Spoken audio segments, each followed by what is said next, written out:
Good morning, everyone. If you could take your seats, we'll get started on day 2 of the water cooler, Birth to Grade 12.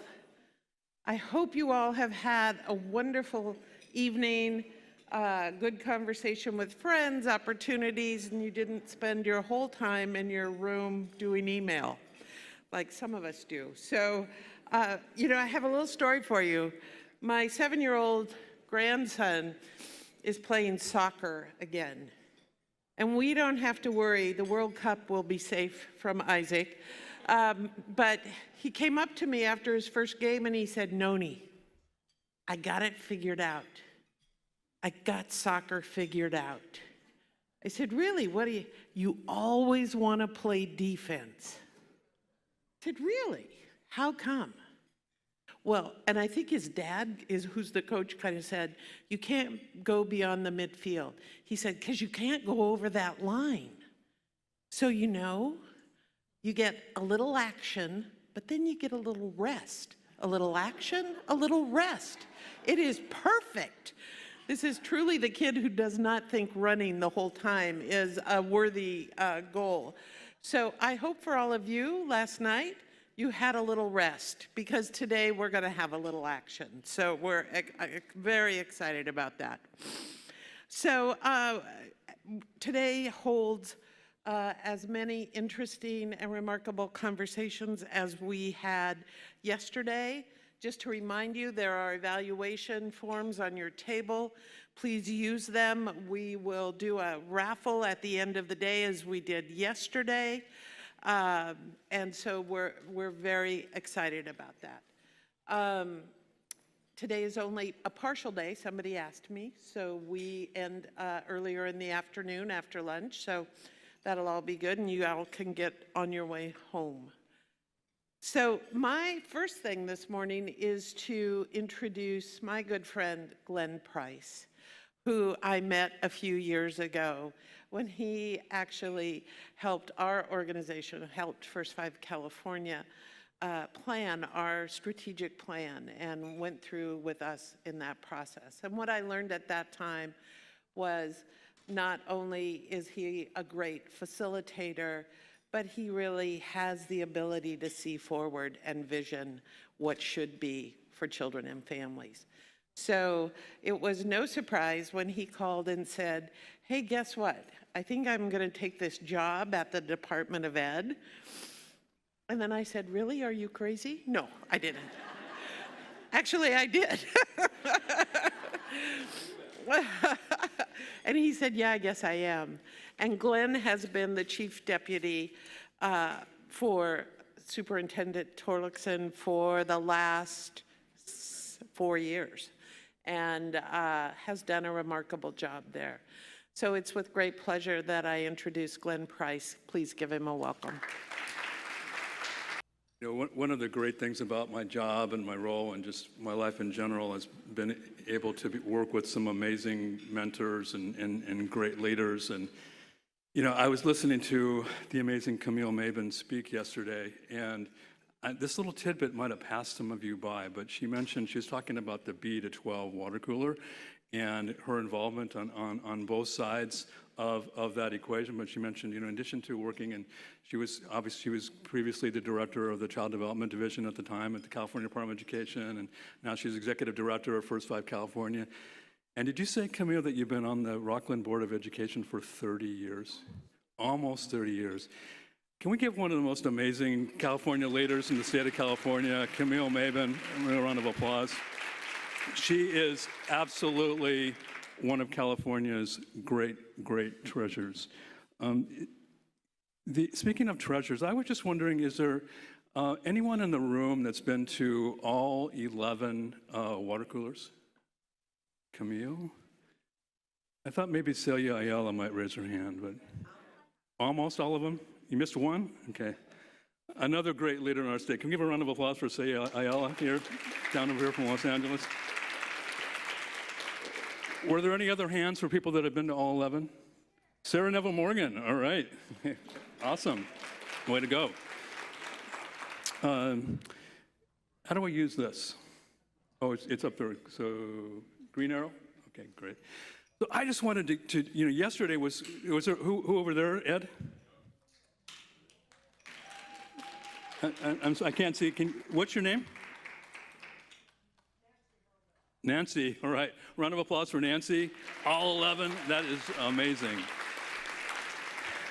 I've been to a bunch myself, but I have to say that yesterday was really about the top. It was just an amazing day, and I know that today is going to be even better. And I just want to talk a little bit about us advancing along the California way as we bring together and realize this vision of birth to 12 actually working together and getting to the kind of impact that we want to see for our children and family. And and I just love listening to Dr. Rincon Gallardo speak and all the things that we've learned from his team at the Michael Fullen Institute. And one of the things that we learned from them, started learning, because this is something that you keep learning about 8 years ago, and we started on part of this journey, is that we really need to think about the right drivers when we're trying to drive change.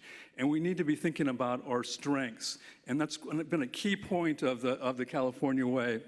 It's thinking about our diversity as a strength. Our kids, in essence, they're not data points. We're not getting down to facts with kids. We're getting down to really individual human beings. And what we've been trying to do for the last 7 or 8 years in California is move us away from deficit models where we're thinking about problems, where we're thinking about how to get at and solve problems, to really thinking about our assets and how to build on them. And each one of our 6.2 million children is an incredible individual asset that we're building on in the state of California. We've been doing that through the development of high-level accountability and continuous improvement systems and trying to bring together those worlds of accountability and continuous improvement. And one announcement that I'd like to make today is that, in September of 2017, we launched the California School Dashboard, trying to make information accessible in a dashboard-like format to parents, families, educators around the state. And this idea of continuous improvement, we're trying to get to a place where continuous improvement is not something that we do when the rest of our work is done, or something for somebody else to do that's not us, particularly us at the California Department of Education, but something that we're building into our systems as we move along. And I'm asking you to look for the Dashboard 2.0 coming out in a couple weeks, where we're hoping to make some real strides forward in how we provide information, particularly with the key change being making that information much more friendly for parents and community members as we move along. We've also been trying to make some great strides forwards with this idea of continuous improvement. And is Aaron Heron still in the room? I guess not, so I can embarrass him then if he's not here. But Aaron always asks, I don't know if you've noticed, he always asks the best questions. And one of the questions that he always poses in these kinds of contexts when we're talking about continuous improvement, when we're talking about capacity building, he asks, well, who's going to build the capacity of the capacity builders? And every single person in this room is a capacity builder, I know that. But who's building your capacity?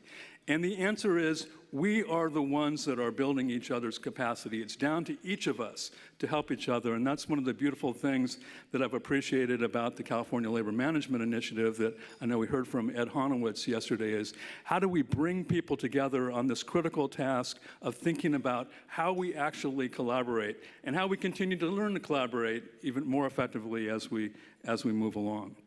So there's a lot of great things I could talk to you about in terms of where we're moving along the California Way. But I wanted to particularly touch upon two that I know are going to be gone into detail in our next panel. And the first is this initiative, and I hope a lot of you have heard about it already. We've had some significant publicity around it, and Superintendent Torlikson's initiative, Global California 2030, which we launched in August. And what Global California 2030 really tries to do is lay down the gauntlet for the next administration to continue building on the work that we've been taking on in California, to triple the number of dual immersion programs that we have in the state, and continue to build the momentum around key issues and key programs like our state seal of biliteracy. And you can see there on the chart that state seal. Isn't that good news? California, awesome news. And There's a data point that we just announced last week that could be in that 2017-2018, which is 55,000 seals of biliteracy were awarded in this last school year, 2017-2018. And speaking of incredible California treasures, I'm just happy that I get to be in the presence of Dr. Laurie Olsen. And yeah, have a round of applause for her. I first got to meet Dr. Olsen when she was part of the Superintendent's Task Force on Accountability and Continuous Improvement, and she really helped us think about all things around accountability and continuous improvement, but particularly how we integrate the needs of our incredible English learners in this state of California. We're going to hear a lot more about the English Learner Roadmap in just a few minutes from Laurie and her panel, but I just want to for us all to just celebrate and just revel a little bit in what we've accomplished really in the last 20 years. And if you think back to those dark days, and they were dark, of 1998, Proposition 227, adopted by the voters in the state of California, and us moving all the way to 2016, where we were able to pass Proposition 58, not only repealing some of those most egregious parts of 227, but making dual immersion programs really the policy now of the state of California, and then fast forwarding to July 2017, when our State Board of Education adopted this English Learner Roadmap with all the positive asset building programs it has contained therein for our English learners. It's just been an incredible journey, and I just want to thank all of you for all of that work, but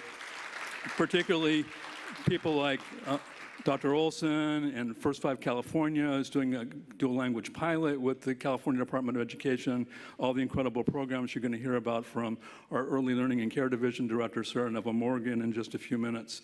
So it's a great moment. It's a great day that we're starting out today. We've obviously got a lot of work to do to advance along the California way. We have so many challenges, but the good news is that we have a lot of incredible assets to build upon, and we're going to take this work forward as we move along. So thank you for participating today, and thank you for all the great work that you're doing. I bring you strong greetings from our State Superintendent of Public Instruction, Tom Torkson, and I know he wishes you a great day today.